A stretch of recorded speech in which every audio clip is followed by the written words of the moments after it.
오늘 같이 은혜 받을 말씀은 에레미야 33장 14절로 26절 말씀, 저와 여러분들이 한 절씩 교독하겠습니다. 여호와의 말씀이니라. 보라, 내가 이스라엘 집과 유다 집에 대하여 일러준 선한 말을 성취할 날이 이르리라. 그날 그때 내가 다윗에게서 한 공의로운 가지가 나게 하리니 그가 이 땅에 정의와 공의를 실행할 것이라. 그날에 유다가 구원을 받겠고 예루살렘이 안전히 살 것이며 이 성은 여호와는 우리의 의라는 이름을 얻으리라. 여호와께서 이와 같이 말씀하시니라. 이스라엘 집의 왕위에 앉을 사람이 다윗에게 영원히 끊어지지 아니할 것이며 내 앞에서 번제를 드리며 소제를 사르며 다른 제사를 항상 드릴 레위 사람 제사장들도 끊어지지 아니하리라 하시니라. 여호와의 말씀이 예레미야에게 임하니라. 이르시되 여호와께서 이와 같이 말씀하시니라. 너희가 능히 낮에 대한 나의 언약과 밤에 대한 나의 언약을 깨뜨려 주야로 그때를 잃게 할 수 있을진데 내 종 다윗에게 세운 나의 언약도 깨뜨려 그에게 그의 자리에 앉아 다스릴 아들이 없게 할 수 있겠으니 내가 나를 섬기는 레위인 제사장에게 세운 언약도 파할 수 있으리라. 하늘의 만상은 셀 수 없으며 바다의 모래는 측량할 수 없나니 내가 그와 같이 내 종 다윗의 자손과 나를 섬기는 레위인을 번성하게 하리라 하시니라. 여호와의 말씀이 예레미야에게 임하니라. 이르시되 이 백성이 말하기를 여호와께서 자기를 택하신 그들 중에 두 가게를 버리셨다는 것을 내가 생각지 아니하느냐. 그들이 내 백성을 멸시하여 자기들 앞에서 나라로 인정하지 아니하도다. 여호와께서 이와 같이 말씀하시니라. 내가 주야와 맺은 언약이 없다든지 천지의 법칙을 내가 정하지 아니하였다면 26절 야곱과 내 종 다윗의 자손을 버리고 다시는 다윗의 자손 중에서 아브라함과 이삭과 야곱의 자손을 다스릴 자를 택하지 아니하리라. 내가 그 포로된 자를 돌아오게 하고 그를 불쌍히 여기리라. 아멘. 앞으로 기독교의 미래는 어떻게 될까요? 어떤 소망이 있을까요?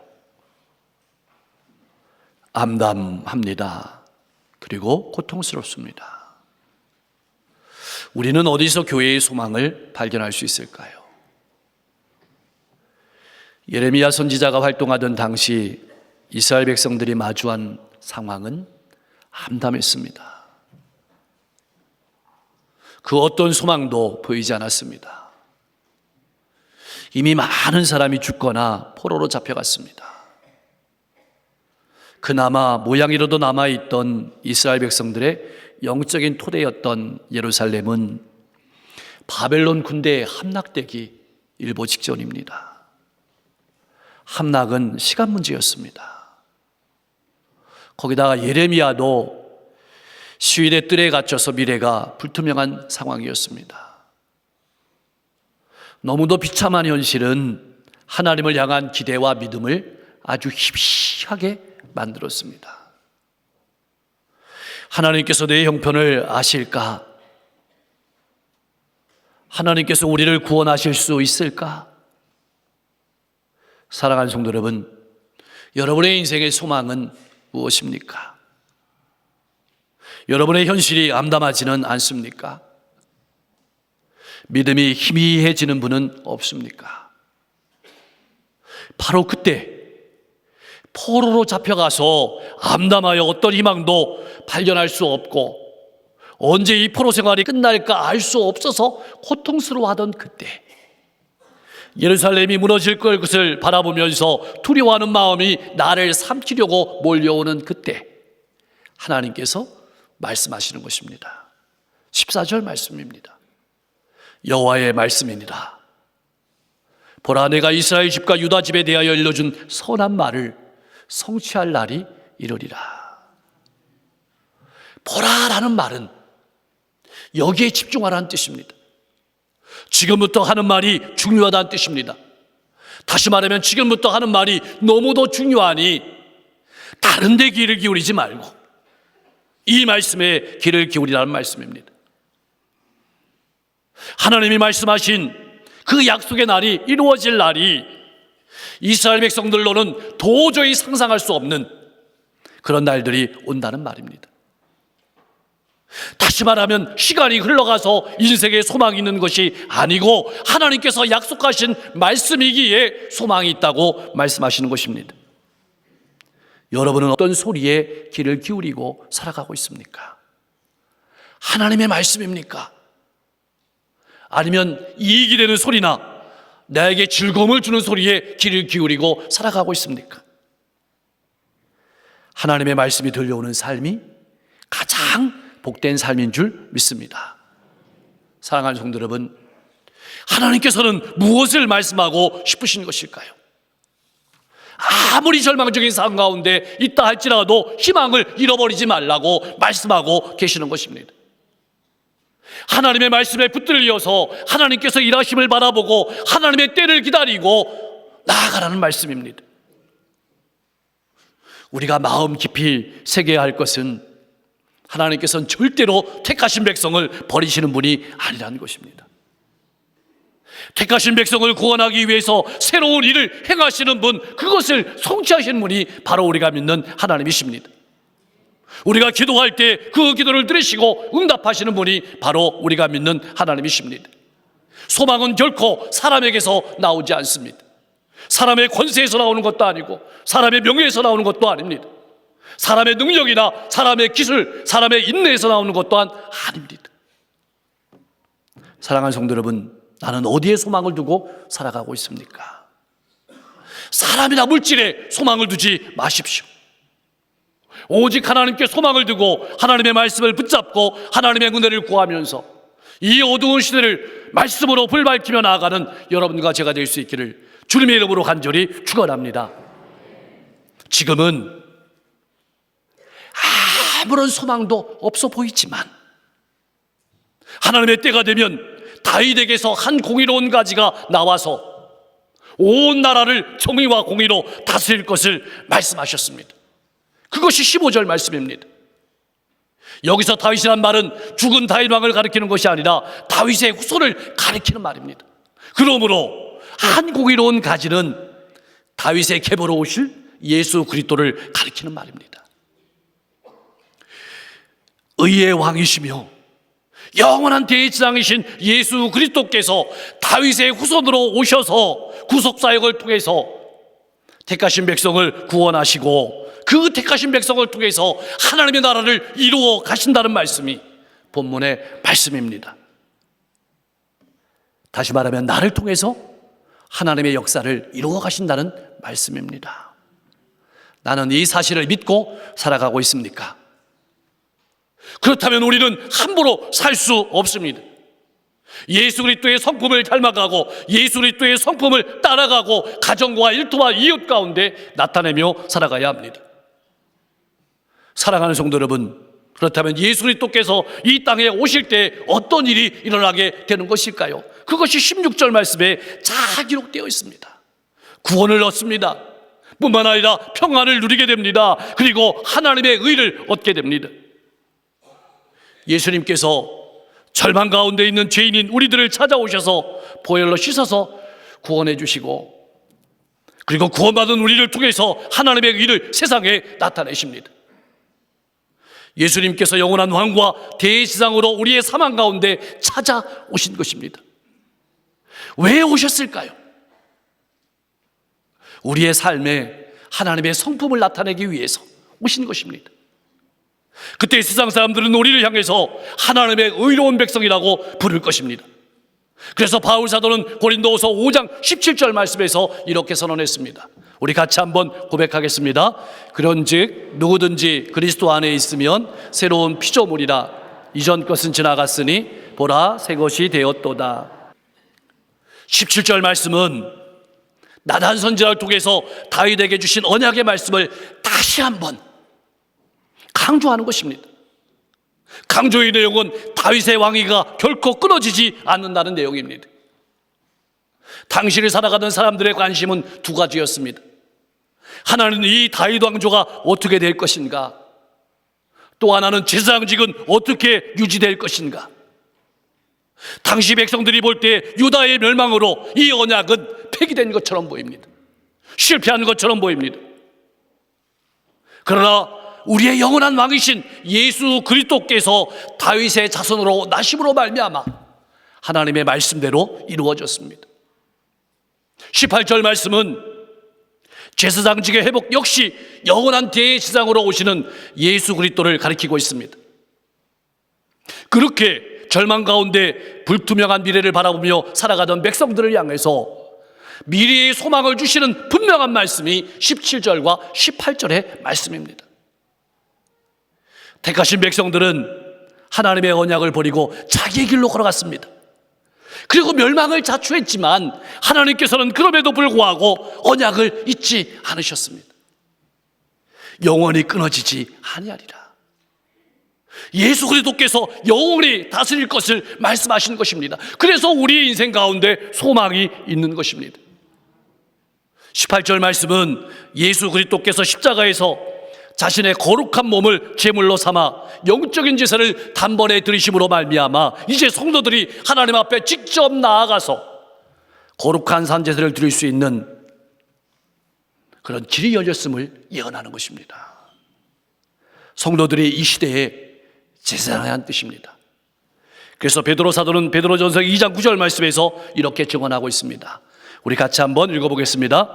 그러나 너희는 택하신 족속이요 왕같은 제사장들이요 거룩한 나라요 그의 소유된 백성이니 이는 너희를 어두운 데서 불러내어 그의 기이한 빛에 들어가게 하신 이의 아름다운 덕을 선포하게 하려 하심이라. 아멘. 기억하십시오.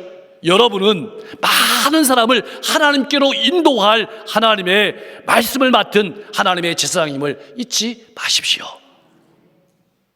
비록 답답하고 어려운 현실이지만 우리와 시대를 향하신 하나님의 크고 은밀한 일을 보고 듣고 나아가실 수 있기를 소망합니다. 여러분을 통해서 새로운 미래를 열어가시는 하나님의 음성을 듣고 힘을 내서 가정과 일터와 이웃으로 나가는 여러분과 제가 될 수 있기를 소망합니다. 하나님께서는 예레미야를 통해서 이스라엘 백성들과 우리에게 아주 중요한 메시지를 전달하도록 하셨습니다. 그것이 19절에서 21절 말씀입니다. 하나님의 말씀은, 하나님의 약속은 절대로 변함이 없다는 뜻입니다. 사랑하는 성도 여러분, 여러분이 믿는 하나님은 어떤 분이십니까? 하나님은 약속하신 바를 반드시 이루시는 분입니다. 어떤 약속은 당장 이루어지기도 하지만 또 어떤 약속은 더 이루어지기도 하고 또 몇 세대가 지나야 이루어지기도 하는 약속이 있습니다. 그러나 중요한 것은 하나님의 말씀은 반드시 이루어진다는 것입니다. 혹 여러분의 마음속에 믿어지지 않는 의심이 있습니까? 기나긴 고통이 있습니까? 20절 말씀을 그때마다 한번 열어보십시오. 아무리 인생이 어려워도 밤만 계속되는 때는 없습니다. 아침이 밝아옵니다. 마찬가지로 아무리 즐거워도 낮만 계속되는 때는 없습니다. 왜 하나님께서는 이 말씀을 택하신 백성에게 주시는 것일까요? 왜 우리로 하여금 이 말씀을 듣게 하시는 것일까요? 사람을 바라보고 환경을 바라보고 주저앉아 있지만 말고 하나님의 말씀을 붙들고 일어서기를 원하시기 때문입니다. 새로운 미래를 향해서 나가기를 원하시기 때문입니다. 22절 말씀에는 강력한 하나님의 마음이 들어있습니다. 내가 그와 같이 내 종 다윗의 자손과 나를 섬기는 레위인을 번성하게 하리라. 충만하게 하신다는 말씀입니다. 예수 그리스도를 따르는 영적인 다윗의 자손과 레위 사람들을 하늘의 별처럼 바다의 모래알처럼 많게 하시겠다는 의지가 들어있는 말씀입니다. 이 말씀을 쉽게 말하면 이렇습니다. 하나님의 백성을 통해서 구원의 놀라운 역사를 이루어 가시겠다는 말씀입니다. 그러므로 아무리 시대가 악하고 세대의 물결이 거세다 할지라도 하나님께서 일하신다는 사실을 잊지 마시고 나가시길 바랍니다. 여러분 기억하십시오. 여러분은, 교회는 하나님이 세우십니다. 하나님이 여러분을 통해서, 하나님이 교회를 통해서 일하십니다. 낙심하지 마십시오. 실망하지 마십시오. 절망하지 마십시오. 힘내십시오. 왜 이렇게 분명하다고 말씀하시는 것도 모자라서 내가 채우시겠다고 말씀하시는 것일까요? 당시에 유다의 백성들이 하나님의 말씀을 의심했기 때문입니다. 그도 그럴 것이, 이미 유다는 바벨론의 침공을 경험했습니다. 일부는 포로로 잡혀갔습니다. 예루살렘은 포위되었고 함락도 얼마 남지 않았습니다. 절망적인 상황이었습니다. 당시 사람들의 생각은 두 가지였습니다. 한 부류는 예루살렘은 절대로 망하지 않을 것이라는 거짓 선지자들의 말을 믿는 사람들이었고, 또 한 부류는 예루살렘의 멸망을 기정사실로 받아들이고 절망하고 낙담하는 사람들이었습니다. 이들은 하나님께서 하나님의 약속을 지키실 힘이 없다고 생각했습니다.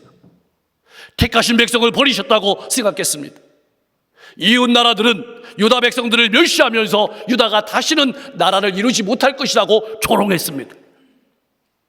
하나님께서는 여전히 그들을 자기 백성으로, 택하신 백성으로 생각하시는데, 정작 택하신 백성은 그렇게 생각하지 않았습니다.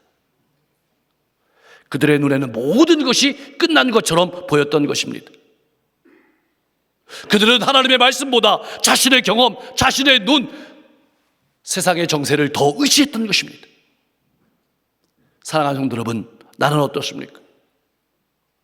하나님 말씀보다 내 경험과 내 눈을 의지해서 실망하고 낙담하고 주저앉아 있지는 않습니까?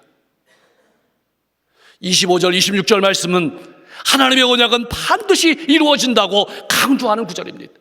몇 번이나 강조하십니다.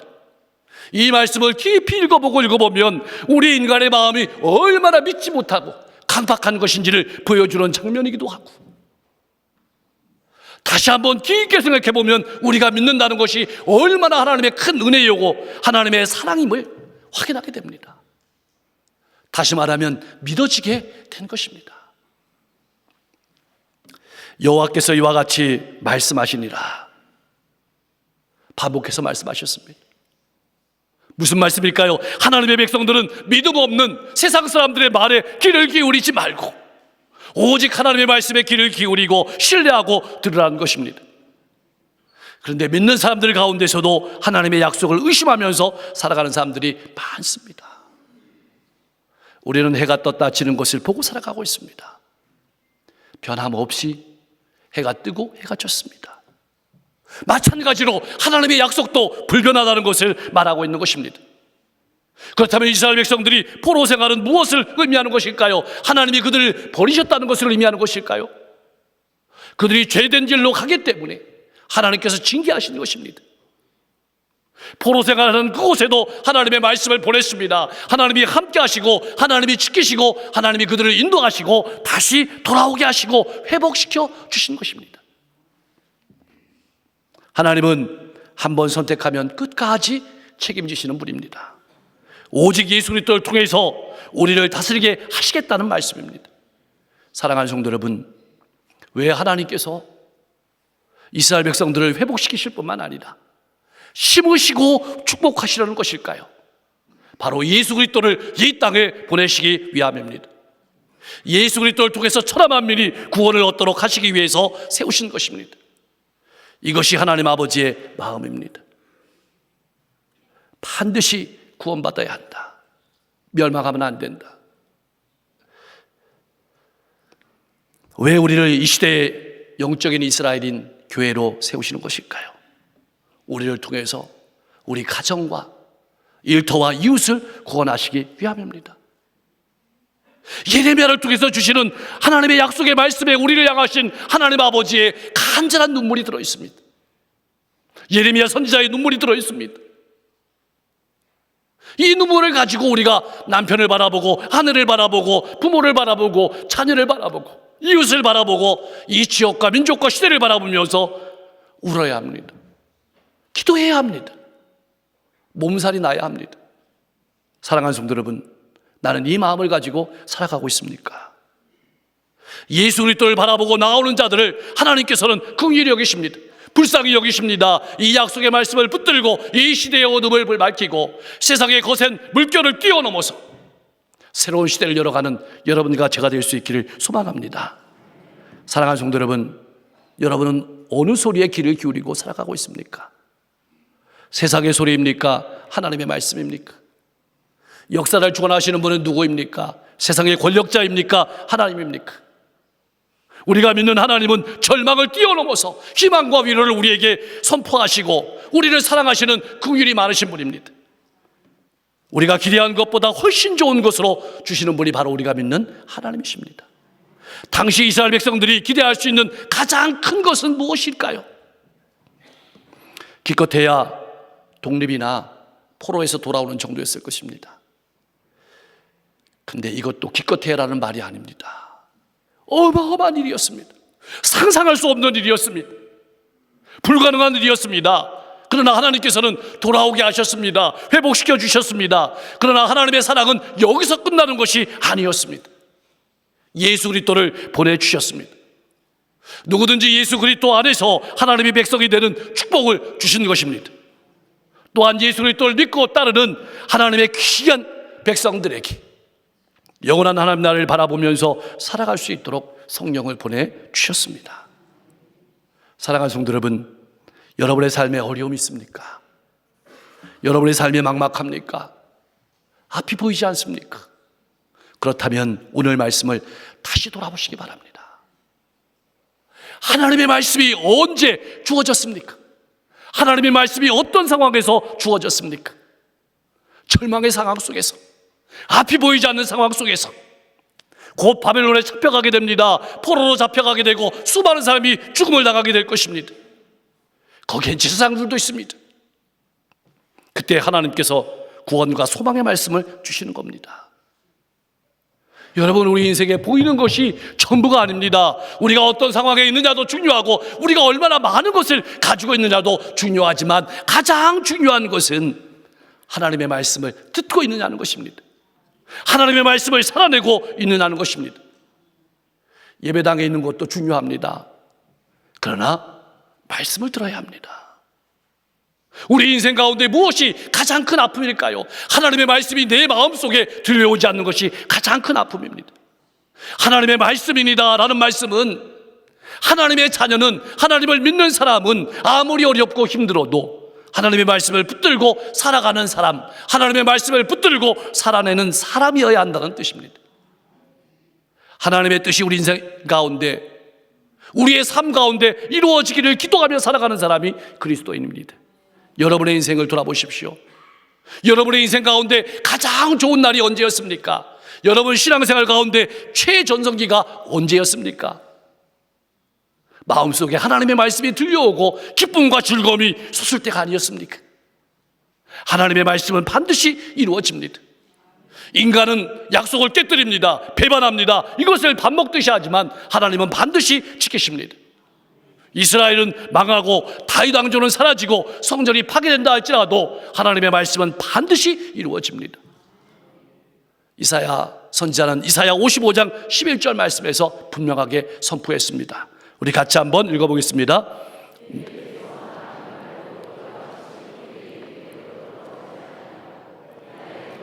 뜻을 이루며 내가 보낸 일에 형통함이니라. 아멘. 다윗의 언약은 예수 그리스도를 통해서 성취되었습니다. 레위 지파의 언약은 교회를 통해서 지금도 열매 맺고 있습니다. 그러므로 믿음으로 인내하며 나가십시오. 고난에 처절하지 마십시오. 고난에 숨지 마십시오. 고난에 타협하지 마십시오. 고난을 통해서 일하시는 하나님을 바라보십시오. 우리는 이스라엘 백성처럼 넘어질 겁니다. 또 넘어질 겁니다. 때로는 낙담도 할 것입니다. 때로는 실망도 할 것입니다. 때로는 좌절도 할 것입니다. 그러나 아무리 어려운 상황이라 할지라도, 아무리 절망적인 상황이라 할지라도 예수 그리스도 안에서 하나님과 만나는 예배의 자리가 살아있으면, 하나님의 말씀이 우리의 가슴 가운데 새겨지는 예배가 있다면 소망이 있는 것입니다. 하나님의 말씀을 마음에 새기는 예배로 우리를 향하신 하나님의 뜻을 바라보고 하나님의 소유된 백성으로서 하나님의 마음을 가지고 오늘을 살아가는 여러분과 제가 될 수 있기를 주님의 이름으로 간절히 축원합니다. 기도하겠습니다. 오직 하나님께 소망을 두고 그 말씀을 붙잡고 하나님의 은혜를 구하며 어두운 시대를 불 밝히며 살아가게 하여 주시옵소서. 나를 통해서 하나님의 은혜와 사랑이 나의 성품이 되게 하시고 삶으로 나타나서 많은 사람에게 선한 영향을 끼치는 성도가 되게 하여 주시옵소서. 아무리 시대가 악하고 세상의 물결이 거세다 할지라도 하나님께서 역사를 주관하시고 일하신다는 사실을 잊지 말고 힘내서 살아가게 하여 주시옵소서. 택하신 백성을 절대로 버리지 않으시고 책임지시는 하나님을 바라보고 하나님 아버지의 마음을 가지고 가정을 향해서, 이웃을 향해서, 이 지역과 시대를 향해서 어둠을 뚫고 나가는 우리 모든 성도가 되게 하여 주시옵소서. 지난주 부흥성회를 통해서 은혜를 받게 하시니 감사합니다. 받은 은혜를 쏟아붓지 않고 가정과 일터와 이웃에 나아가서 나누며 살아가게 하여 주시옵소서. 12월의 하늘을 우리에게 열어주셨습니다. 이 12월도 하나님의 은혜와 사랑으로 가득 채워주시고 이 12월 교회 안과 교회 밖의 사역들을 통해서 하나님의 영광이 드러나게 하시고 하나님의 은혜와 사랑이 전파되게 하여 주시옵소서. 우리 주변의 어려운 이웃들을 우리가 정성껏 사랑으로 돌볼 수 있도록 인도해 주시기를 소망하고 이 지역과 민족, 세계 열방을 이끌어가는 위정자들이 평화의 정치, 일치의 정치, 미래를 바라보는 정치를 할 수 있도록 역사해 주옵소서. 이 땅의 교회들이 복음의 본질을 잘 감당하는 건강한 교회로 든든히 설 수 있도록 역사해 주시고 오늘도 복음을 들고 나가시는 선교사님들의 발걸음이 피곤치 않도록 지켜주시고 저들이 가는 곳마다 수많은 영혼들이 주님께 돌아올 수 있도록 역사해 주시옵소서. 오늘도 육신의 질병을 가지고 마음의 고통을 가지고 삶의 문제를 가지고 나온 성도님들이 있습니까? 예배드리는 모든 성도님들이 있습니까? 하나님, 그 아픔의 자리 가운데, 외로움의 자리 가운데, 상처의 자리 가운데 하나님 친히 신방하셔서 육신의 질병을 깨끗하게 치료하여 주시옵소서. 마음의 평안을 주시고 삶의 기쁨을 주시고 관계의 회복을 주시고 인생의 앞길들을 활짝 열어 주시옵소서. 그래서 마음껏 하나님을 찬송하며 믿음으로 걸어가게 하시고 이 민족이 복음으로 통일되고 저 북한 땅 치하에서 간절히 눈물 뿌려 기도하는 모든 백성들이 자유롭게 예배할 수 있도록 역사해 주시옵소서. 예수 그리스도의 이름으로 간절히 기도하옵나이다.